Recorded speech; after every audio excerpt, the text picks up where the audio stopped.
అని చెప్పాం. ఇప్పుడు మా జిల్లాలో ఇట్లాంటి సంస్థలు 4-5 ఏళ్ళు తిరిగేటప్పటికి దాదాపు 600-700 కోట్లతో భవనాలు, ఇప్పుడు మా వశిష్ఠ వారధి మీద బ్రిడ్జిలు కానీ, రైల్వే డబ్లింగ్ లైన్ అవన్నీ ఎప్పుడు జరిగినాయి? ప్రారంభం మీది ముగిసింది ఇప్పుడు, అప్పుడు పూర్తి కాలేదు కదా 5 ఏళ్లలో.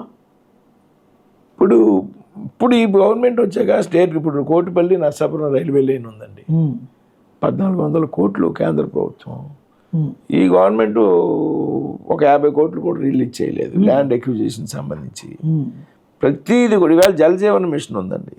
జలజీవన్ మిషన్కి ప్రతి గ్రామానికి 50 లక్షల నుంచి 2 కోట్ల వరకు గ్రామం విలేజ్ని బట్టి పంచాయతీ సంఖ్యను బట్టి వచ్చింది.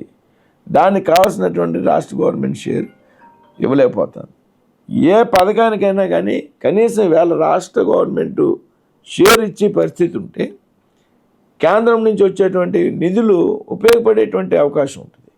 ఇవాళ రాష్ట్ర గవర్నమెంట్ తాలూకు షేరు 10%, 20%, 25% కట్టలేక, ఆ మొత్తం కూడా కొన్ని చోట్ల 100 కోట్లు, 150 కోట్లు, 200 కోట్లు కూడా కట్టలేక కేంద్ర ప్రభుత్వం వచ్చినటువంటి గ్రాంట్లు మురిగిపోతూ ఉన్నాయి.